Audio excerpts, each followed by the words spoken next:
ஓ முருகா, வெற்றிவேல் முருகா, வேலுண்டு வினையில்லை, மயிலுண்டு பயமில்லை. என் அன்பு தங்கமே, உன்னை ஒருவர் நித்தம் நித்தம் நினைத்து கொண்டு உன்னை மறக்கவும் முடியாமல், நினைக்காமல் இருக்கவும் முடியாமல், உன்னுடன் சேர்ந்து வாழவும் முடியாமல், பிரிந்து இருக்கவும் முடியாமல் தவித்து கொண்டிருக்கின்றார். அவருடைய தவிப்புகளில் எவ்வளவு காதல் இருக்கின்றது என்பது எனக்கு புரிகின்றது. அது உனக்கும் புரிகின்றதா தங்கமே?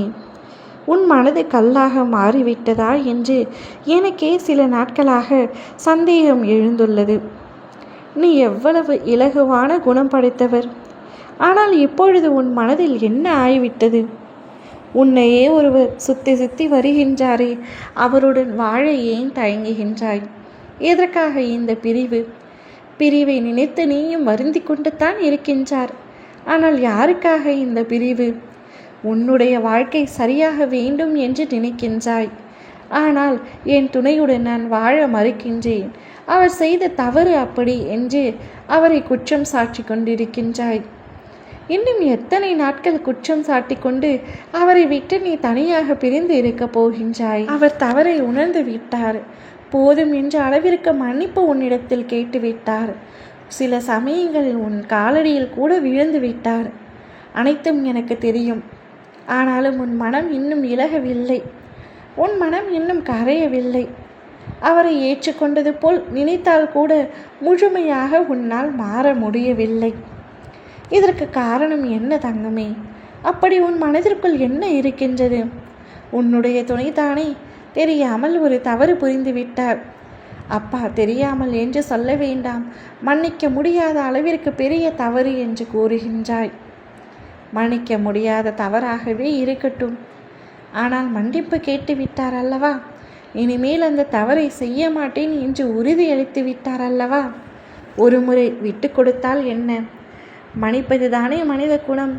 ஒரு முறை விட்டு கொடுத்து அவருடன் ஒன்றாக வாழ நினைத்தால் என்ன தங்கமே? எதற்காக இன்று வரை அவரை ஒதுக்கியே வைத்திருக்கின்றாய்? நீ இல்லாமல் அவர் தவித்த தவிப்புகள் இன்னும் எத்தனை நாட்களுக்கு இந்த போராட்டம்? நீதான் முடிவெடுக்க வேண்டும். இப்பொழுது முடிவு எடுக்கும் கட்டத்தில் நீதான் இருக்கின்றாய்.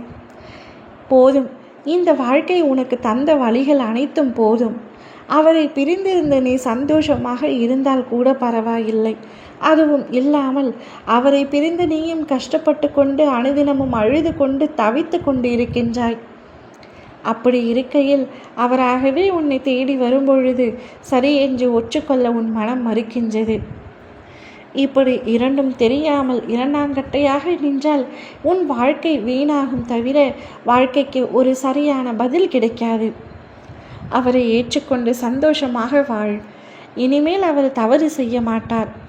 அதனை நானும் உனக்கு உறுதியாக கூறுகின்றேன். அவருடன் வாழ்ந்தால்தான் உனக்கும் மதிப்பு. நீ இல்லை என்றால் அவர் உயிரை விட கூட இப்பொழுது தயாராகிவிட்டார்.